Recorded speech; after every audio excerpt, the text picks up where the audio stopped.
provavelmente você, enquanto está assistindo aqui o Balanço Geral, pode ter feito alguma transação aí, algum pagamento, alguma transferência. Será? Tem gente que está aí fazendo tanta coisa e acabou de fazer um Pix, não é não? Vamos falar sobre isso porque hoje em dia todo mundo está sempre aí, quer dizer, a maioria, né? Eu sei que tem pessoas que ainda nem aderiram ao Pix. Eu conheço gente que não quer saber de Pix, mas vamos falar da grande maioria sobre esse assunto polêmico que gera dúvidas, que muitas pessoas, né, estão aí querendo saber as novas regras do Pix. E eu vou conversar agora com Granja Ferreira, ele tem detalhes sobre esse assunto e nós queremos saber, Granja, afinal, haverá taxação, haverá cobrança de imposto com essas novas regras do Pix? Como é que fica a situação dos autônomos, dos pequenos empreendedores? Vamos entender tudo agora, hein, Granja? Isso mesmo, Ana. Por isso, o jornalismo da Record veio à Receita Federal.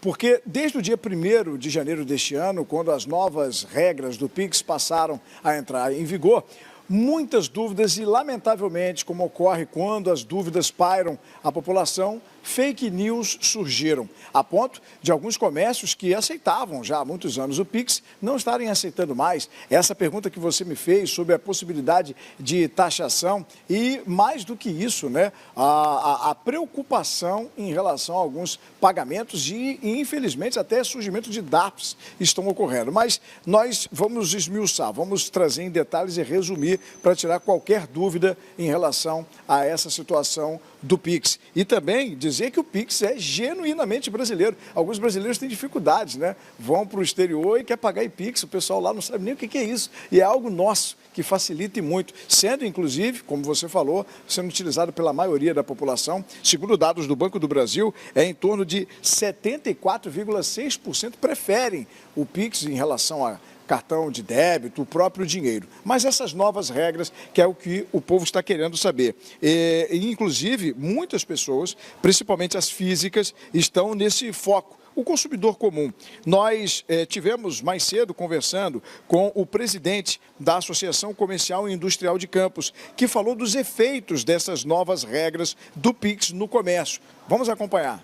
Como foi uma novidade e pegou todo mundo que já estava habituado a usar o Pix como pagamento instantâneo de meios de pagamento, você vai observar que todo mundo agora houve uma retração, muita gente estava botando aquela placa, não aceitamos Pix, ou somente dinheiro, enfim. Mas é por quê? Porque as pessoas receberam essa notícia, não têm a informação correta e isso trouxe uma retração e isso vai acontecer para o comércio, uma pequena retração até as pessoas poderem entender isso e seguir o melhor caminho a seguir.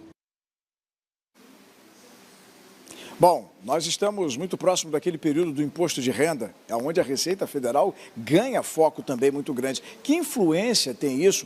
Tem diretamente ou não? Vamos também conversar com um contador. Ele traz detalhes sobre esta área, o quanto isso vem movimentando e a polêmica envolvendo esse assunto. Veja. O Pix se popularizou, né? Caiu nas graças da população, o cidadão comum, como você disse.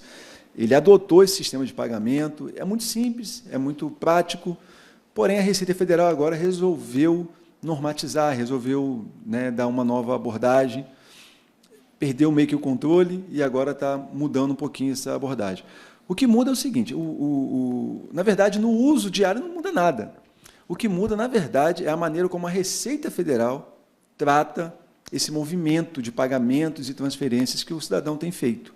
A partir de agora, a partir da Instrução Normativa 229, que entrou em vigor agora em janeiro, dia 1º de janeiro, movimentações financeiras acima de R$5.000 para a pessoa física e de R$15.000 para a pessoa jurídica devem ser informadas pelas instituições financeiras ao Banco Central. Então, para o cidadão, em prática, em tese, não muda nada.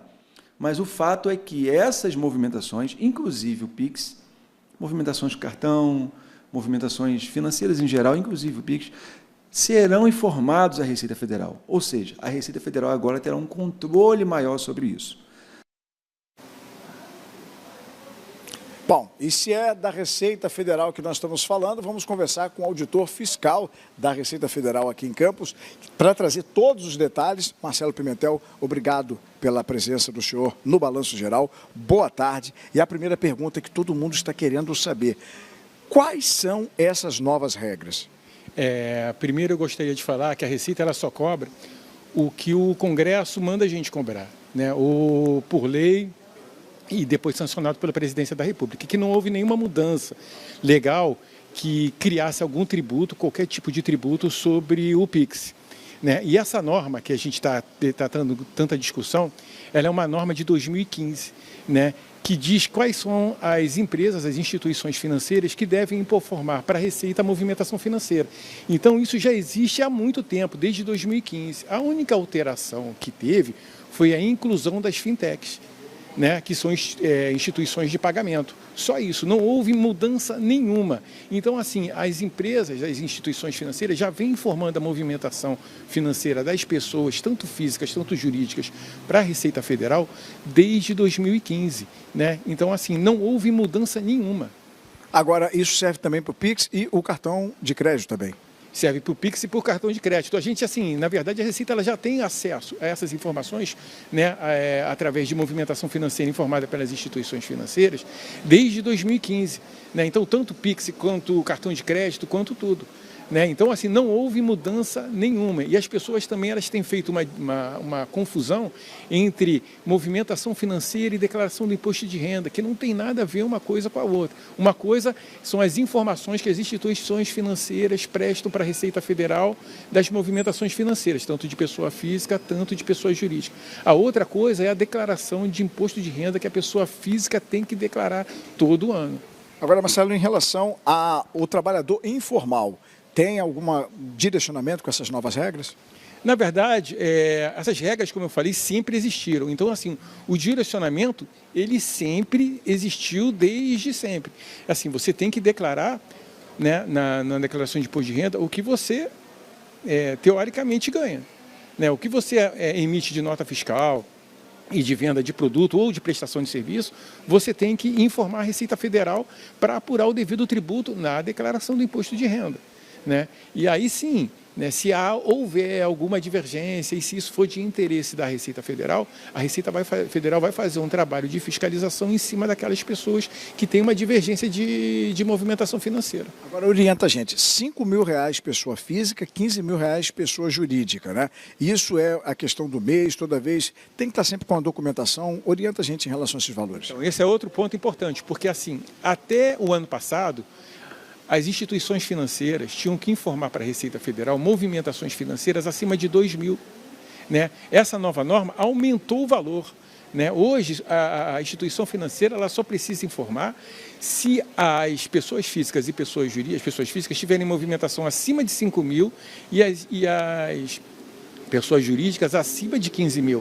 Né? Então, assim, houve, na verdade, um aumento do limite da informação, um benefício para o contribuinte. Né? Porque antes, todo mundo que teoricamente movimentava de R$2.000 para cima era informado para a Receita. Hoje é acima de R$5.000. Então, assim, na verdade, houve um benefício para o contribuinte. Uma última pergunta, seriam duas numa só. O objetivo em relação a essa situação para o Pix e o cartão, e também uma orientação, porque de forma maldosa, algumas DARFs falsas estão surgindo em e-mails das pessoas para que elas venham cobrar alguma coisa, venham pagar alguma coisa. Então, a Receita Federal ela não emite, não envia para você nenhum pagamento por e-mail ou por qualquer outro motivo. E nesse caso da movimentação financeira, é pior ainda, porque assim, a Receita ela vai intimar o contribuinte, antes de qualquer coisa, né, a explicar uma possível diferença, uma possível divergência entre movimentação financeira e faturamento que ele possa ter. Então, assim, não existe motivo para pânico, não existe motivo para nada, porque a Receita Federal ela não envia nada por DARF, pelo correio, ou por SMS, ou por WhatsApp. Né? A cobrança, nesse caso, vai ser dado todo o direito de defesa ao contribuinte se explicar à Receita Federal por que existe aquela diferença. Muito bem, Marcelo, obrigado pela sua participação. Essa é uma situação que, claro, cria polêmica. Nesses primeiros dias, isso influencia. Agora a gente está tendo informações e, aos poucos, trazendo detalhes do que realmente acontece. Ou seja, para o cidadão comum, as empresas já certinhas, mantém-se utilizando o Pix. Só que, como estamos no início, tem muita gente que já está, não, só quero dinheiro, não aceito o Pix, e a gente vai conversar com o economista, o Leandro Campos, para que ele possa dar o posicionamento dele. O senhor acredita que com esse início, né, dessas novas regras, as pessoas seguram um pouco mais em relação ao Pix e possa vir a ter mais dinheiro vivo circulando? Que impacto isso pode ter na economia? Boa tarde a todos. Isso vem impactar negativo a economia. O grande problema é que hoje o meio físico ele está devagar, ele está engessado, não tem se movimentação mais em dinheiro. A maioria das pessoas fazem hoje por meio eletrônico.